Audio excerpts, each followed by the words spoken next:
Hi, Amy. Shall I start now or wait a few minutes? I don't know how many participants are here. I can see it is 30 people. Oh, great. I think we can get started then. And others can join. All right. Good morning, everyone. Today we will have Dr. Amy Waterman for the Terasaki seminars. Dr. Waterman is the Deputy Director of the Terasaki Institute for Biomedical Innovation and Director of the Transplant Research and Education Center. She has designed 13 award-winning patient and living donor transplant education programs. Her research has received over 25 million in federal grants, and she has authored approximately 100 research articles and book chapters. Today, she'll be talking with us about an exciting line of research using storytelling to amplify the voice of living donors and transplant recipients, and to encourage more people to learn about living donation. Amy, the floor is yours. Thank you so much. Well, I'm honored, as always, to represent the Terasaki Institute and excited to talk about this line of research with you all. And I wanted to also thank my partners that have been funding this project. So in addition to the Institute, One Lambda has stepped in to say that this work is critical for advancing transplant innovation. I also want to thank a wide variety of people who have both contributed stories and also helped us to build this project from the ground up. So thanks to all of these people and organizations with expertise in health literacy, video production, storytelling, and we even have partnerships with the Canadian Blood Services as well. So what I want to say too, before we get started, there's some people that are part of the Terasaki Institute with me. And we, sadly with COVID, we're not all able to meet. So I wanted just to say for people who haven't met me officially, I'm really honored to be part of the Institute. About 3.5 years ago, I was selected to be an innovator in the legacy of Paul to move forward what needs to be done to change transplantation. So I hope you feel that this work is in honor of him. And I also want to thank my amazing team. I have so many great people who back me up and help me make all of this happen. And we have a focus at the Transplant Research and Education Center. And our mission is to understand and overcome the critical modifiable barriers affecting transplant rates and outcomes.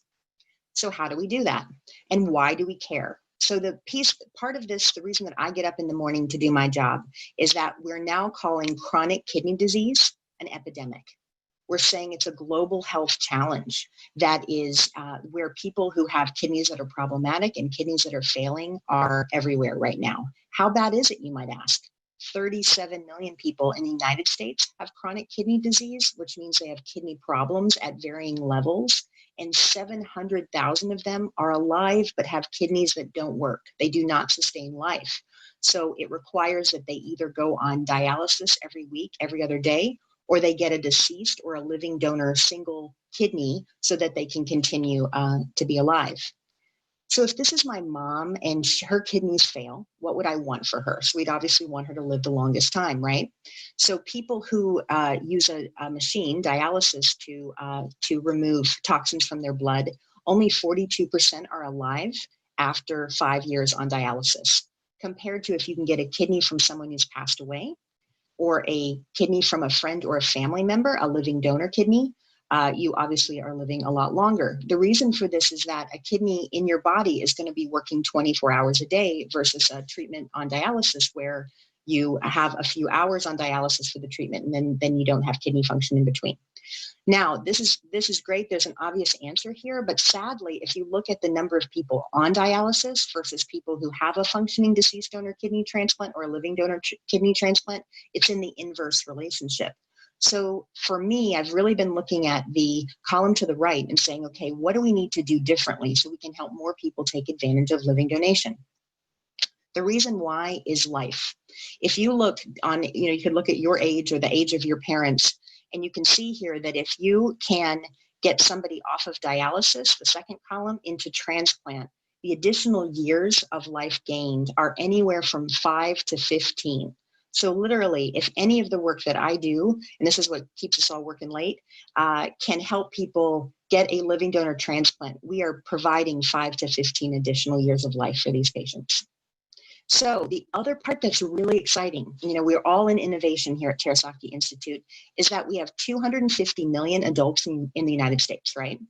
and you have only 100,000 people who are waiting right now on the kidney waiting list saying, I would be really excited if I could get a kidney from somebody, if anybody would be willing to donate. So if you look at that, that's only less than 1% of the American population right now. So it's actually something we can do something about. And it's not a large problem. Like if we can do something smart, we can make a difference here. But we have not been successful. So I want to show you over time what the data looks like. So basically, if you look at 2004 into the future here, into the present, we have, if you look at the waiting list on the top, you can see that there were about 50,000 people waiting for a kidney on the transplant waiting list, and it's now increased to almost 100,000. But if you look at the bottom at the number of people who have donated and received living donor transplants, you can see there's been an uptick of the deceased donor numbers over time from 10 to almost 14, but it's been almost stagnant for living kidney donation. So if we're sitting here thinking, okay, well, we've got 6,000 or 7,000 people who donate every year, how come they're not more? And that's a really good question for everybody listening today. The other part is what this means for everybody on this waiting list is patients have to wait between 4 and 10 years for a kidney from the deceased donor list. So someone passes away and their number comes up and they're able to get a kidney. Now think back to the data on 5-year survival. If the average number of years that you're waiting is about 5 or more, then many of these patients are passing away. The other concerning trend is that we have increasing disparities in access to living donor kidney transplant. So the top line here are the white patients, where patients you can see are having higher rates over time of getting a living donor transplant, but all of the other communities, Hispanic, Black, and Asian in our community, are decreasing. So this is getting worse for patients of color.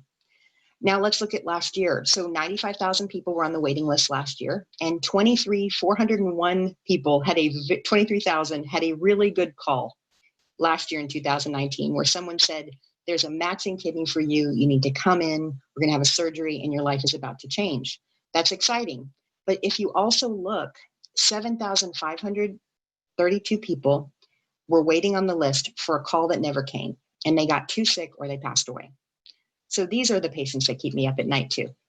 And the road ahead for many, I think you're seeing, is closed, and we need to do something different. So who may not benefit from transplant right now? If you look at the literature, and said in a simple way, what we're seeing is that people that are being left behind on dialysis, have poorer knowledge, have more questions and fears, have socioeconomic barriers. They can't drive to a center. They don't have telehealth access or enough bandwidth on their phones to be able to learn or receive optimal care.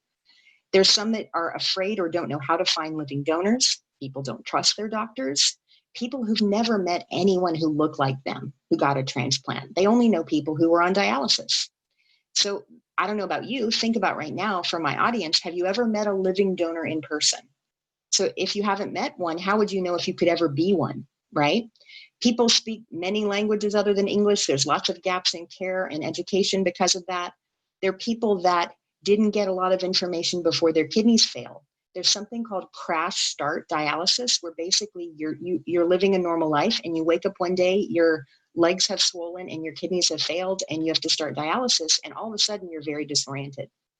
There's also a lot of family members and friends who might be living donors, but who don't know what they could do. Nobody ever told them. They're really just now driving people to dialysis. And then there are people in the community at large, people who don't have somebody in their core family, but they may, be somebody who feel, well, I might do that, but nobody's ever told them or invited them to consider it. So there was an executive order on advancing American kidney health that came out in 2019, and they took on these national objectives. We need to prevent kidneys from failing as much as we can. Okay, so we don't even want people to have kidney failure. That's wonderful. I agree. We also want to increase informed patient choice in any treatments that could help them live longer, and we need education about this. The goals now are to have 80% of new ESRD patients in 2025 either receiving dialysis at home or a transplant, and we need to double the number of kidneys available for transplant by 2030. So this is a really exciting moment where the government and the alignment of these objectives in my field has given a lot of power to change. And what this work is about is really aligned with these national objectives. I've always considered myself a patient advocate fundamentally. Like, we need to be listening to the voices of patients. Patients are powerful. And it's not because I love patients. I think patients are wise about their experiences. They tell us what we don't know. But I also know that the research shows that when you fully empower a patient and engage them in their care, that patients make choices that fundamentally keep them healthy. And we've had an exciting paper get published this year out of Terasaki that is a very different one than I've ever done. And I thank my whole team, and I thank the authors that are on this paper, most of whom are patients. So what's wonderful to me is we said, all right, it's COVID. What are we missing? How is this going to change? And we brought a group of amazing patients together, and they said, please make sure you remember these things. They said, please teach providers to acknowledge us as active participants in creating our own care plan. Like, don't just tell us what we have to do, especially during COVID. Help us figure out how to proceed. Help us with decisions. We need more time. We don't have enough time to learn. We don't have enough time to ask questions. We also need to be connected with other people who could help us learn, like, that have gone through this. So if we're trying to decide dialysis, getting on the waiting list, pursuing living donation, we need some experiences of others to help us. We also need technology. It's not just about the transplant center anymore. It's not about kidney care. We all know now it's a world where everything's on your app. We need everything in mobile-friendly technology. We need tools, they said. How do we bring this up? We feel vulnerable talking to our family and friends about wanting a kidney and asking them to give us one. And we need more awareness campaigns nationally to help the public know that there is a kidney shortage and that living donation can help. Now, there's been a larger passion that I've had for over 20 years in the work that I've done. And my feeling is we need to make healthcare more efficient. I work in a quality improvement kind of space. And the feeling is right now, think about how you get information and strategy about managing your own health challenges, or even, staying healthy, exercising, right? We get it in all these different worlds. And we also get it from different doctors and different silos of care. Same thing with kidney patients and with the families that love them. So what if we could align education along a pipeline that you would have general information publicly available, and as patients' kidneys were getting worse and receiving care from nephrologists or their primary care, that they'd have consistent information. Now their kidneys are definitely going to fail. They go into dialysis. They start showing up at transplant centers. They're waiting these years. This pipeline could be a 10-year pipeline.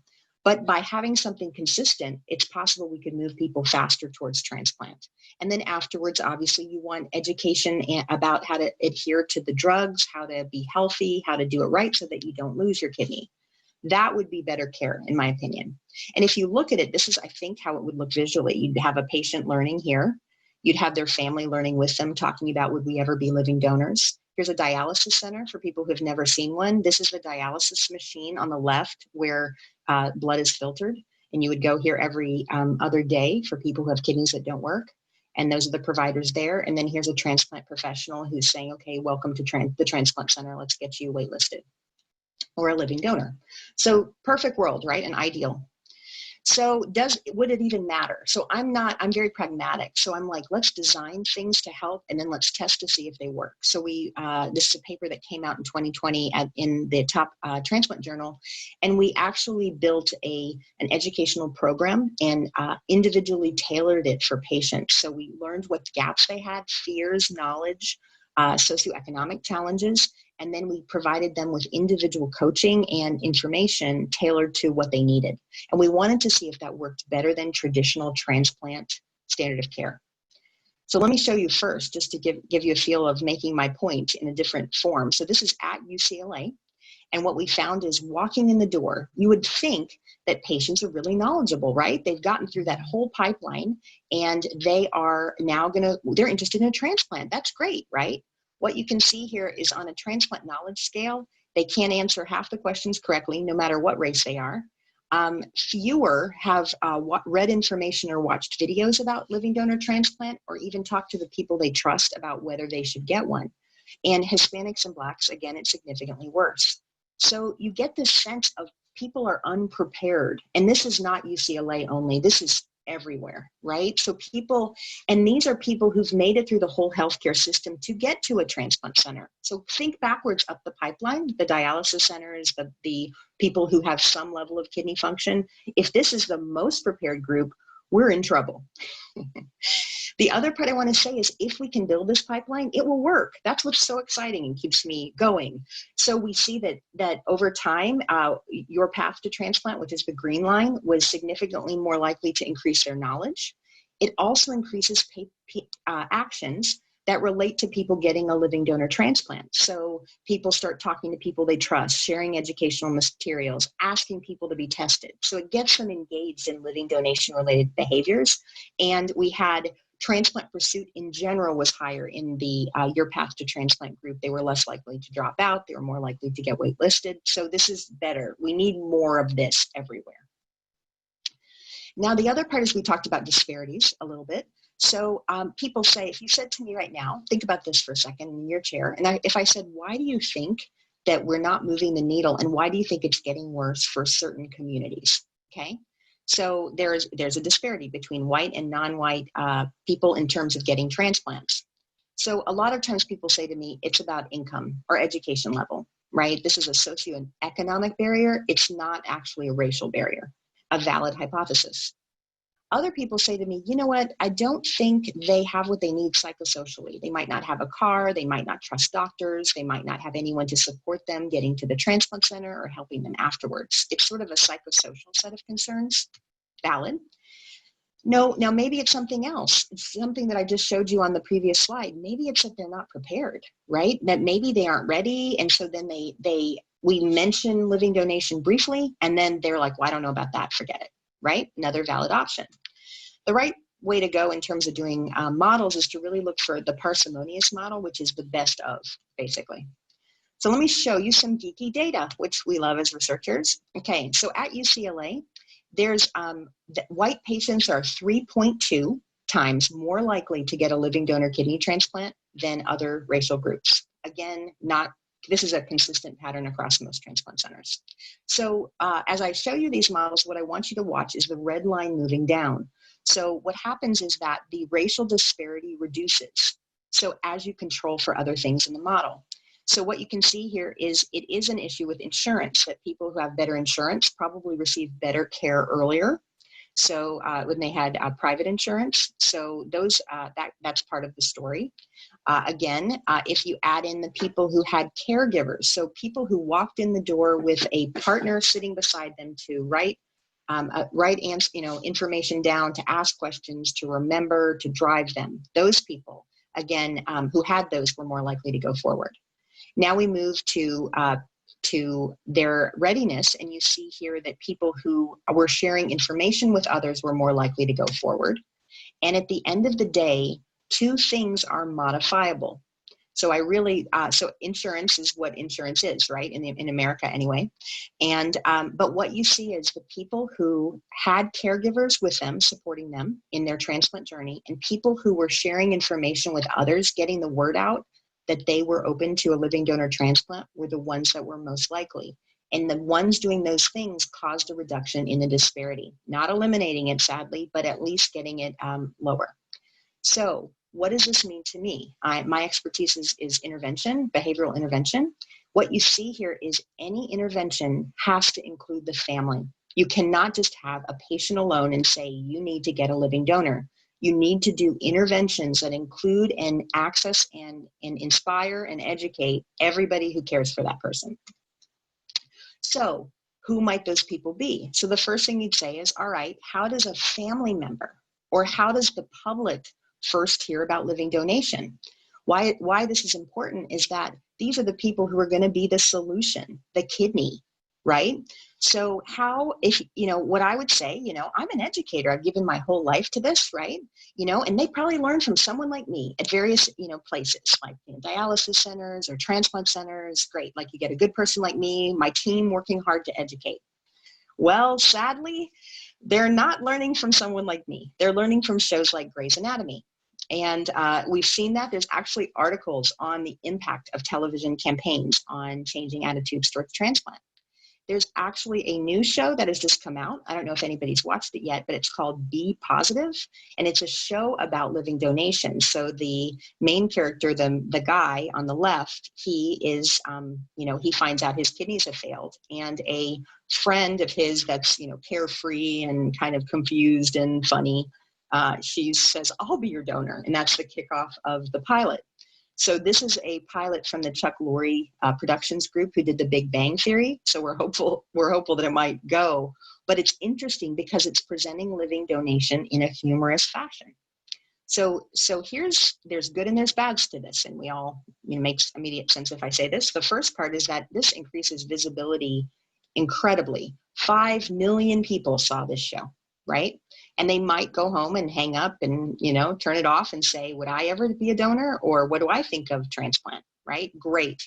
But the second part is, does the Big Bang Theory accurately, represent physics, or are there, liberties taken?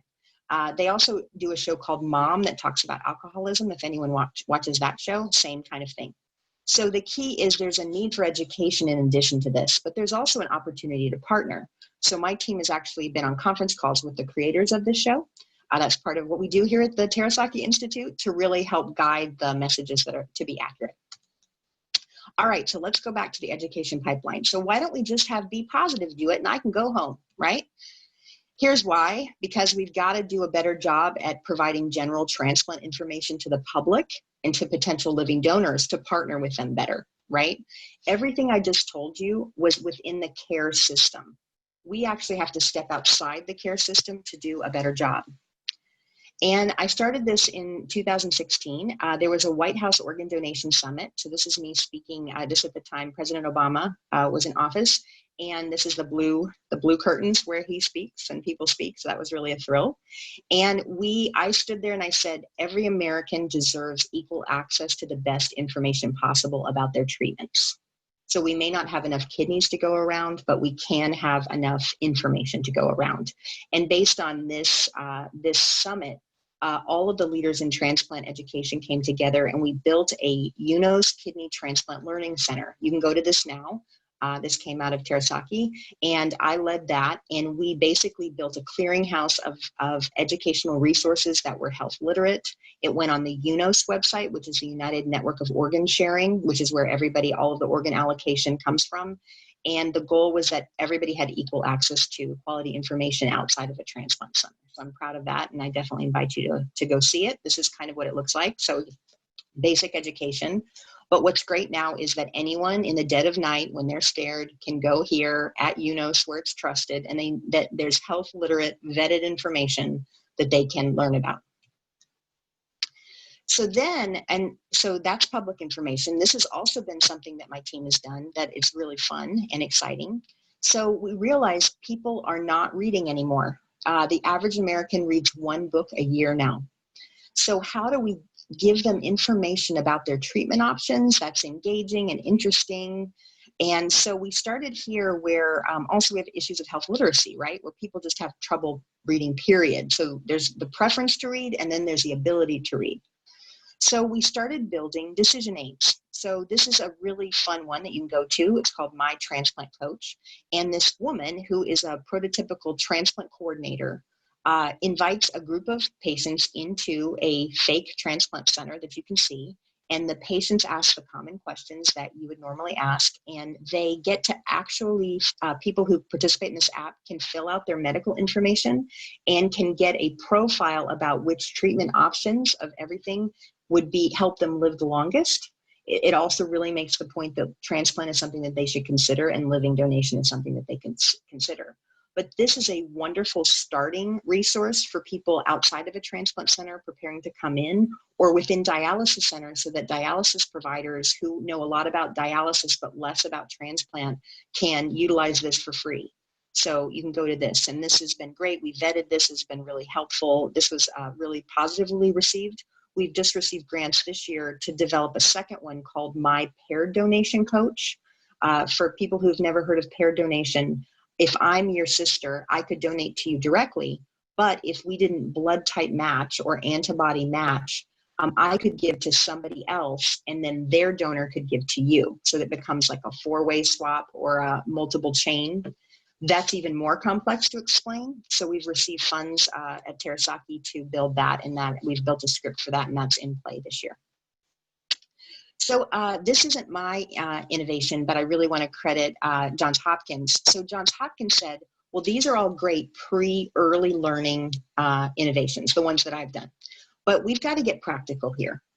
There are people that really want a living donor transplant. They get what it is, and they actually want tools so that they can figure out who might give to them and get them to give, right? Great. So they built an app, and it is an app. If you look on the left, you see that people say, well, I'm a donor, I'm a recipient, or I'm a champion, and I need a kidney or a liver. And then what you see in the third column is that you start writing your story. So you say, I'm Amy, and I lost my kidney function in 2019, and I'm a professor, and it'd be a great contribution if you give me one. And what they found, which is crazy great, is that people who had this tool were 6.6 times more likely to have a donor come forward. Why was that? Because they wrote these stories and then they posted them to Facebook and Instagram. So there was a really easy way to tell your story and to post it. And that then went to all of their communities. Remember, we talked about you've got to reach your family, and it made a difference. So really exciting.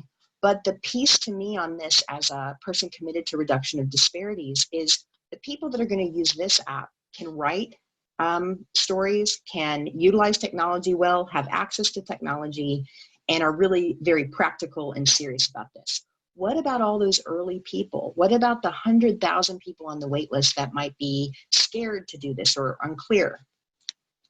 But it really got me thinking, what is practical that we need to do? So I started also thinking about Be Positive, thinking about this storytelling app. I said, could we do storytelling in a different way? Does first-person storytelling make any difference in changing health? We know that Be Positive is funny, right? But the question is, does it actually change health? Does this app change health? If you can get a living donor transplant, you're going to change health. So the first thing my team did, I thank everybody here, including Emily, who's on the call, is we did a scoping review. And we actually explored every article on research and the efficacy of storytelling to change health. And what is storytelling as opposed to traditional education? I know this is obvious, but just in case people want to compare and contrast, storytelling is when patients create the content versus educators or providers. Storytelling is more informal in its approach and talks about experiences, while traditional education is more formal and didactic. Here's a fact, information. Storytelling is by design health literate. It's talking, right? Or writing. It's, here's what I'm scared and I need a kidney, right? Sometimes health education, and often in healthcare, it's written above the sixth grade reading level that's recommended. And at the end of the day, for stories, the people that tell the stories are the authorities, while in traditional education, the healthcare system or providers are the authorities. This is what gets me excited, though. So here are 3 articles. So one article reported that when you added stories to traditional education, patients who were managing their diabetes had more control and empowerment in that. Another one had reductions in blood pressure after they heard stories of how to do this. And then another study, you were able to double vaccination rates just by adding stories to the information and the care that's provided. Fascinating, right? Has this ever been done for transplant? It has not. So what I love about stories in terms of reaching and amplifying the patient voice is stories get people curious. If I said to you today, would you ever be a living donor? Can I just give you the phone number to call the transplant center to learn more? Many people would be like, no, that's too much. So this allows for curiosity. Most people are willing to watch a short story about living donation, and then they can decide privately. It's gentle, it's non-pressuring. It also empowers donors and recipients in a very important way. Most of the education I just showed you, that's developed by my team, which, we try to do everything that we can in terms of best practices. But this is one where donors and recipients can speak to the heart and what needs to be said, sharing their wisdom with each other. It actually takes me out of the way entirely. There's some wisdom even more than me. They're also emotionally powerful. We all know stories make you cry, stories get you excited, right? Like, this is something that we can add that into an exploration of options. The last piece to me that I'm also passionate about is it culturally grounds messages. So when you see somebody who looks like you, who's telling a story in your language, you're more likely to believe that this is real than if you hear a white coat authority person saying, you should do this. Okay, so I want to see what we can mine here to see how we can improve health. So I built something in honor of the app that you just saw about the practical value of the app, but in a more broad way. I created the Living Donation Storytelling Project, and my team has been working on this for the last 2 years, and I'm thrilled to share it with you. And I want to say all these images that are on this screen are real people. They're not like an ad campaign. These are people who are in the library and who have faced these challenges and who have agreed to share their stories with you. And it's amazing because we didn't pay them. We just said, would you be willing to be part of a library? And we've been learning a ton research-wise. So being a scientist, it's not just that we built a library. We wanted to see, and the biggest fear or question to be tested scientifically is, would anybody tell their stories? You could really get that if I say, tell me a very personal moment in your life, you may or may not want to share that. So we did a lot of work to create a formative study. And I'm going to show you how this technology works. But basically, we ask people to share on camera and for the public in a library that right now everyone can see. Tell me about your fears, the questions you had, what motivated you, what risks and benefits you experienced, and what challenges and how did you overcome them. We also talked about how people's lives changed. And storytellers completed a post survey about the experience of doing this. We thought, well, maybe using technology is too hard. Maybe sharing personal information is too hard. So let me show you what it looks like practically. So if you were to tell a story on this library, right now you can go to explorelivingdonation.org and do it, if anybody feels called to do so. But you get an invitation to tell a story, and then there are 17 questions that you choose whether or not you want to film. You can film on your eyeball camera. You can also film on your cell phone. People, we have videos of people filming in their cars because they wanted a quiet space. So it's all organic, just like everything. But what you can see here is the stories open with open-ended prompt to just get them going. We also have, so all these kind of prompts come up. They decide if they want to talk about them or not. There's hard prompts, there's happy prompts, all of that. They choose what they want, and then you just share about this one prompt. And then at the end, the technology seams all of this together into a really coherent story where it looks like you were sharing seamlessly the whole day. So you never made a mess up. And if the other part I love from just being ethical is that patients, if they don't like what they said, every time they have an opportunity to reshoot it. So the patient themselves approves every point along the prompts. And then when it's complete, the patient has said, I agree, this is what I want to say.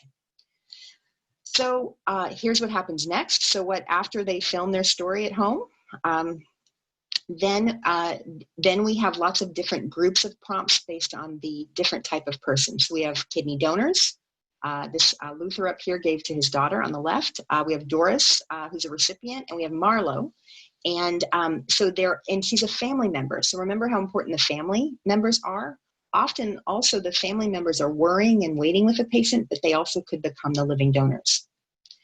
The big issue that comes up as a healthcare professional, which I think is very important, is that what if people had an agenda of some kind, right? Like what if they were negative about living donation and wanted to trash it, or they wanted to say negative things about a doctor?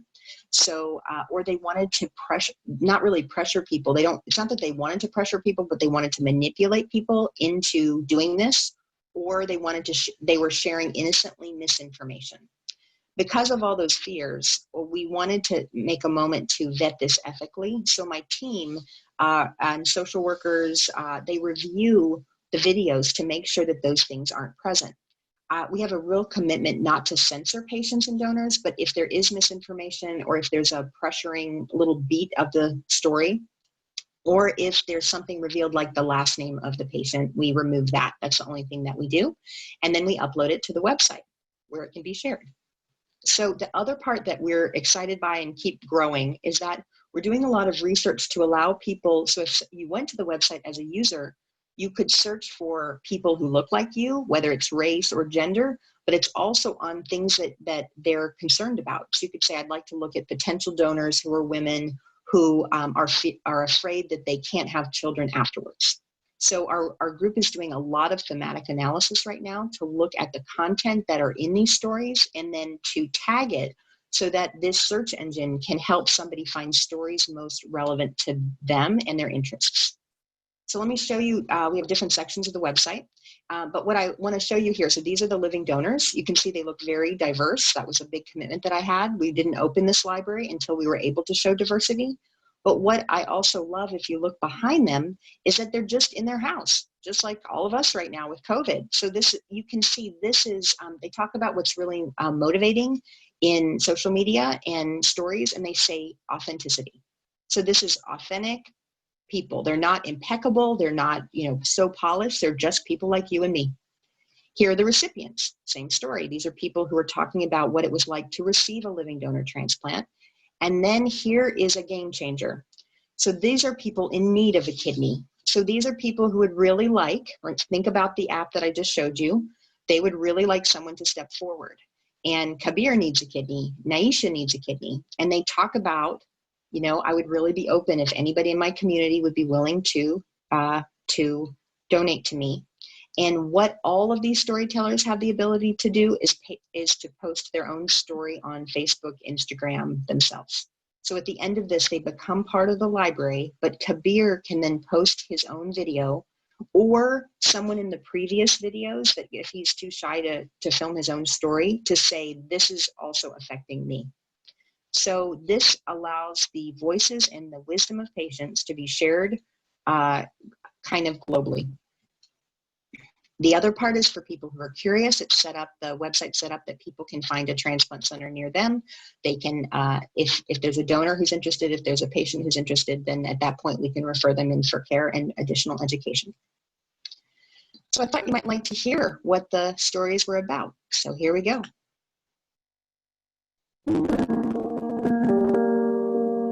My name is Katie Walker. Hello, my name is Richard Hicks.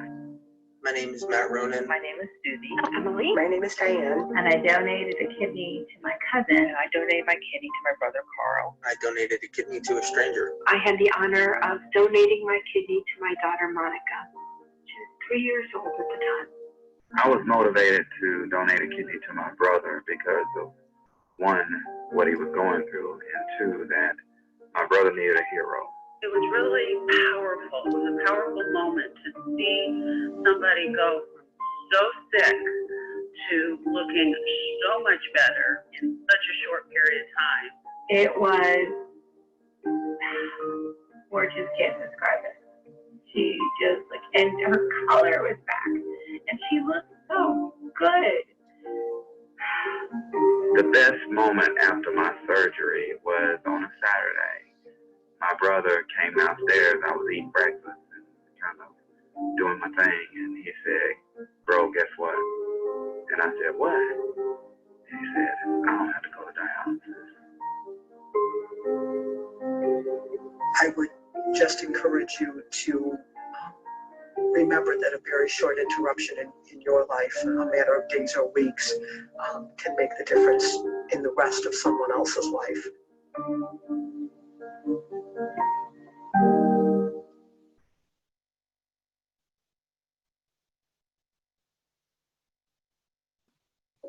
When I ultimately decided to donate my kidney, I knew that it was more than just donating an organ. It was actually saving a life. And, a life of somebody that I truly care for and love. So it was, no questions asked. I was like, let's do it. My life has actually changed tremendously. I feel like when you step up to the plate, when God's calling on you, blessings just flow. Everything's been moving in the right direction. I'm extremely thankful for my decision and have no regret. I received a living kidney donation from my mom. After the surgery, I was excited to once again be able to swim and have baths and be able to eat whatever I wanted. But I think the one thing that I was most excited about was just to be around family as long as I could, and to be able to actually stay awake for all of the things that I had been too tired to do before. It got really scary for me when I was denied to donate my kidney to my husband.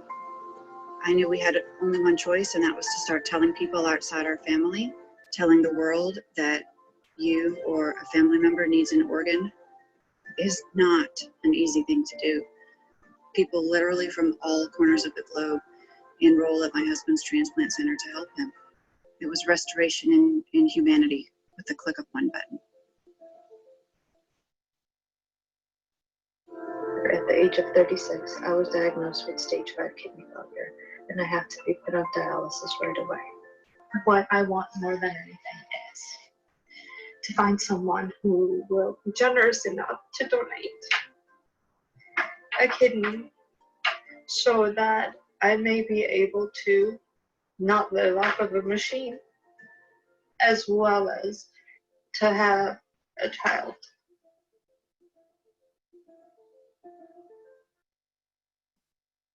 I love my patients. Okay, so let me get out of here. Hold on. All right, let me go back in. Okay, so as you can see, these are very powerful in a very different way than education is powerful. So I want you to really picture that kind of content shared with the practical stuff. It really gets you. So I want to talk to you also about science and storytelling. So what's wonderful is this isn't just a marketing campaign of heart, which is powerful. It's actually, we're figuring out how to change health with it. So we've done science to see who came in to share their stories, right? So I want to show you some really interesting things. So the first part is if you go to the library and you watch a story, it's about 11 minutes on average, these stories.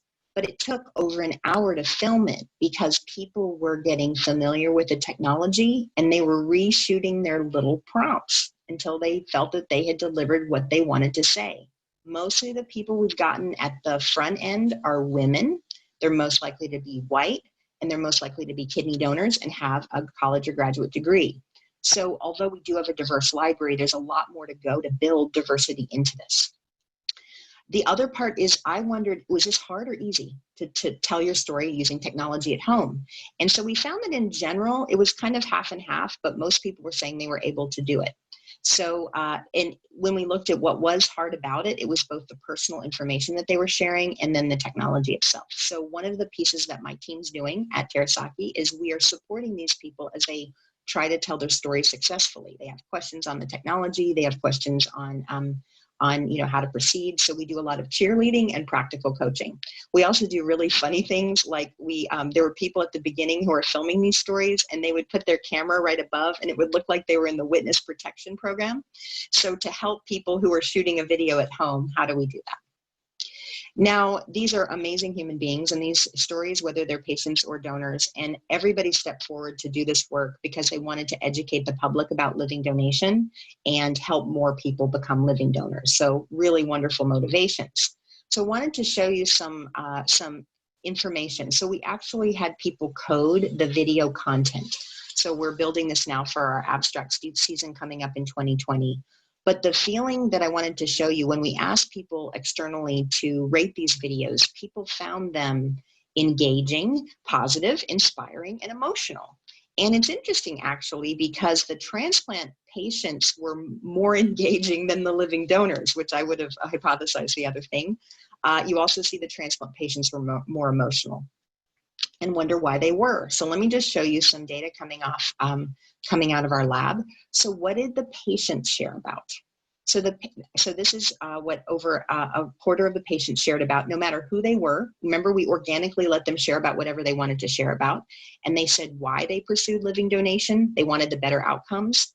They said they felt very bad before transplant. They felt so grateful that they received a second chance at life. And they've really talked about the impact of dialysis and trying to get off dialysis on them.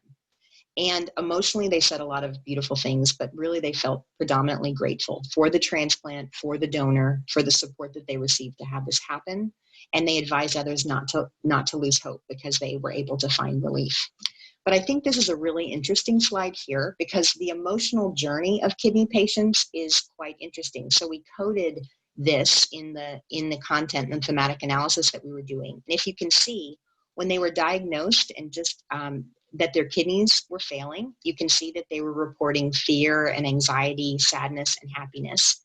And as you move forward into their treatment, when they needed a transplant, you can see, how they feel. And then when they found a donor, they start feeling relief and love and also some fear. And then before the surgery, they felt a lot more anxiety and fear. But at the end, what they share about is happiness, relief, and hope. So you can really feel the journey of a patient when you look at this data. So let's look at the other half. What about the living donors? So the living donors were motivated to donate because they wanted their recipient to live longer. They felt really sad about the fact that the person needed a transplant, and they felt that donation was the right thing to do, and they wanted to do good or give back. So you can really hear that when you listen to any of the stories. Afterwards, people talk about living donors donate for the other person. And yes, they say they're very happy to see the recipient doing well out of surgery and afterwards, but mostly they felt grateful for the experience and fulfilled for being able to give their kidney. So this is personally very rewarding for someone. I know a lot of amazing donors, and some of the women say that this is equivalent to giving birth for them because they're giving life to somebody else. So in looking at I thought this is a really interesting finding. They don't just talk about each other. They talk about their families, both sides actually, that the family members and friends helped, that they were supportive, but they were also concerned. So we need to be aware of that. So, but looking at the emotional journey of the donors, how is this different from the recipient? So when the donors found out that they were a match, they felt happiness and relief. People say there's actually research to show that it is very upsetting for people who come forward to be a donor and they're ruled out because they really want to improve someone else's health, and they feel very upset that they can't do the gift that they want to do. Also, the day of surgery, again, anxiety starts coming up. They start talking about that. But at the end, what I love is that pride becomes a new emotion that is part of a donor's experience in addition to relief and happiness. So you just see this is what it's like to be a donor so wonderfully. All right, so you guys have just heard about the Living Donation Storytelling Project, and this is launched within Terasaki this year. So I have a big passion to increase diversity in this library. We want to have 500 stories. We have about 175 now. So we're actively building stories. We want to help more patients use this technology to find donors. We want them to say, oh my gosh, I'll film my story, I'll send it to Facebook, and we hope that they'll live longer.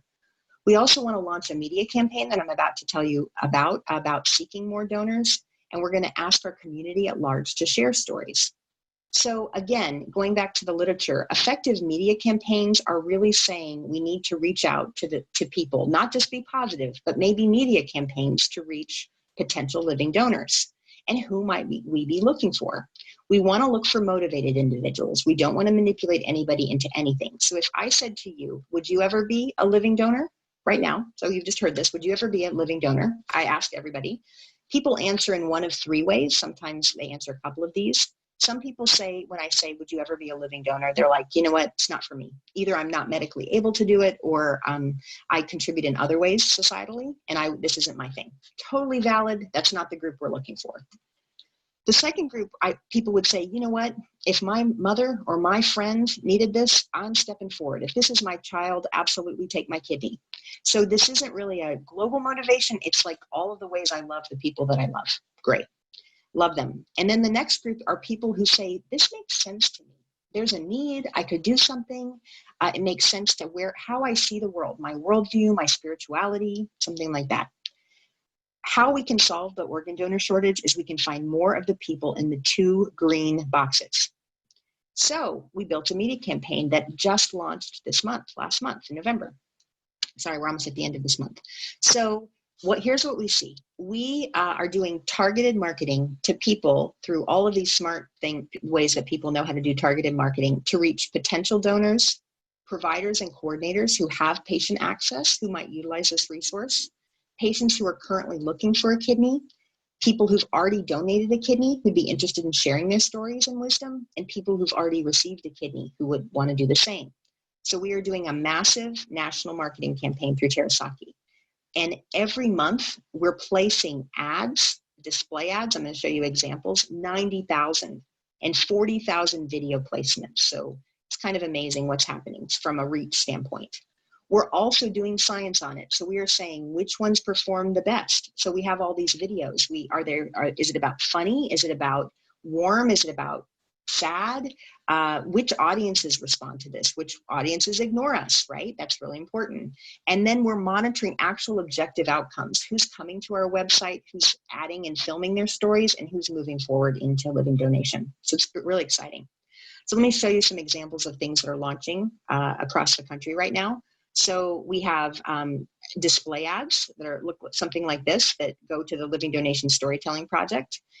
If you guys find these, we'll see if anybody starts getting these ads in your own feed. I've learned that they track us mercilessly, these social media people, but you go and they find you because of searching algorithms. And then now you go to Yahoo or wherever you go and you start seeing these banner ads in your just normal feed, a shopping site you might go to, a news site. It also can be placed on their stories, display ads, and videos are also now embedded in Instagram and on Facebook. So you might just see these things scrolling through that, oh my gosh, you see an ad for something, and then you see an Explore Transplant type ad. These video clips that you guys saw at the very end of the footage that I showed you, these are embedded in the same exact way. So people can see these video clips that they'll just show up and start playing.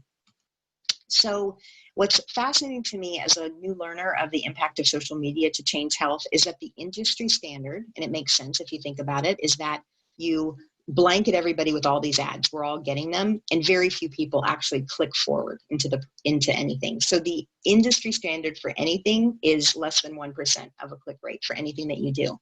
What is interesting is for the audiences of potential donors and people seeking living donor transplants that we're targeting, we can get a 2 to 2.5% click rate for those people into the literature and the videos that we are showing them. So we are finding and targeting our community successfully. So more to come on this. We're doing lots of geeky things. I just wanted to show you. These are all of the different campaigns we're running at the same time. We're looking at the clicks. We're looking at how many people we've touched. We're then modifying this to be more effective. So hopefully in about 6 months, I'll be able to show you even more sexy data. But here's what I want to leave you with. 100,000 generous people donating 1 kidney could solve the kidney donor shortage. That's it. We can solve this. The Living Donation Storytelling Project can serve as a public resource to inspire and educate. And large-scale media campaigns sharing these stories can reach more potential donors and people in need of a transplant to hopefully decrease the need for kidneys nationally. So I want to leave you with a quote. Please let patients help improve our healthcare. Let patients help steer our decisions, strategic and practical. Let patients help define what value in medicine is. I want to thank you for attending, but I want to leave you with this. I can sit here and tell you about a resource, but there are people who can make this resource more available to people. So for people listening who have a story that they'd want to add, I invite you to add it at explorelivingdonation.org. For people who have a patient community that they could share this resource with, I really welcome you doing that. Just say there's a resource, please go to it. If you know anyone that wants to find a living donor, if you could send this specifically and say this resource is free of charge and could help you get the word out about your need. And then finally, if you want to contribute to the Living Donation Storytelling Project in some way financially, you're welcome to do so. Thank you so much.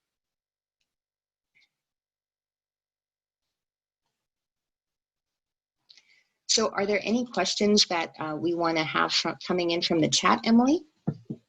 Yes, we have one so far. It says, I posted my video as a living donor, joined my local living donor group. I talk about living donation to all. What else can I do to help? Wow. So the first part I want to say is thank you, thank you, thank you. What else? Well, I think you're a champion, obviously. We call them living donor champions. And we have a patient panel. So I'm not sure if you would like to speak on our patient panel that's coming up on December 7th, but you would be invited if you'd like to do that. Note in the chat if you would, or if you're already going to be part of that. But I think the key is you have to increase visibility of this. So I think if you're part of this library, I think you can definitely share your own story to your community and talk about that using these tools. But it's really, I think we have to make living donation a loud, common thing that people can do, like blood donation. We're not pressuring people into doing it, but you can donate blood, right? You could donate 1 kidney, right? We almost need to have all the people who've done this to just be there going, yeah, we do it.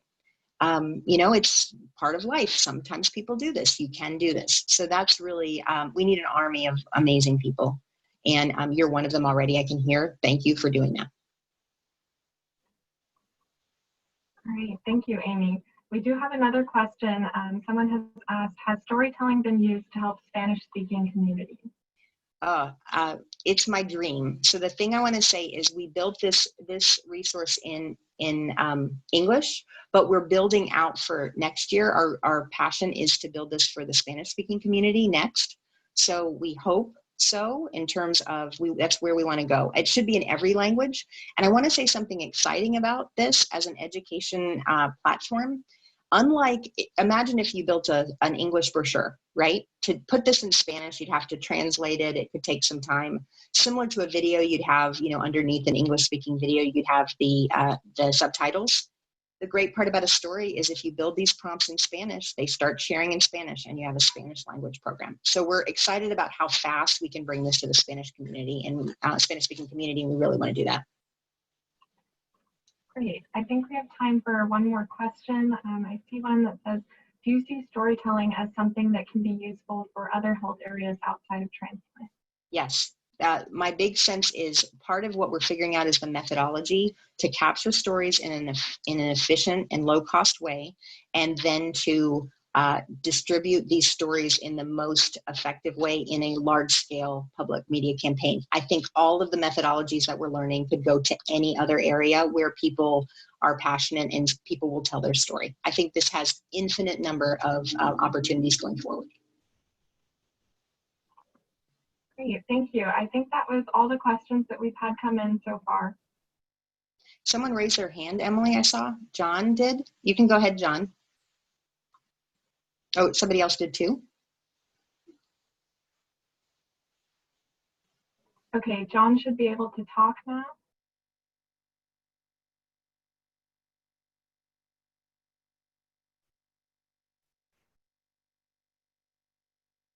I'm sorry, I can't hear John.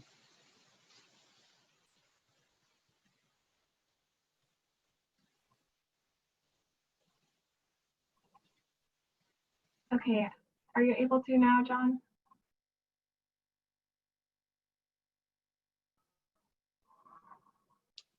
All right, while we wait for that, we have had one other question that asks, are you partnering with other organizations to share? Mm-hmm.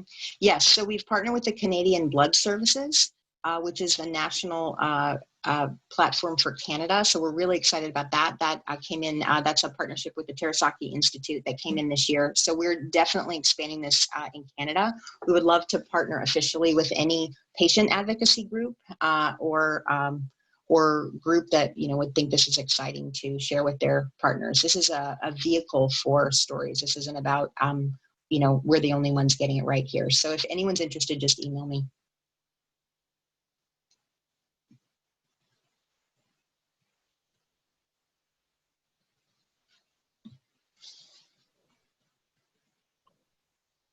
Maybe John could put your note in the chat.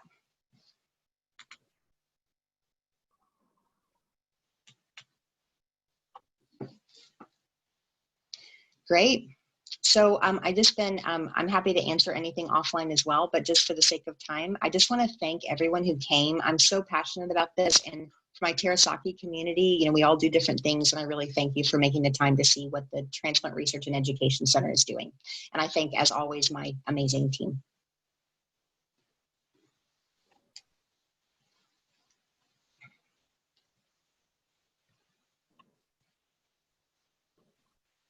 Great, thanks everybody.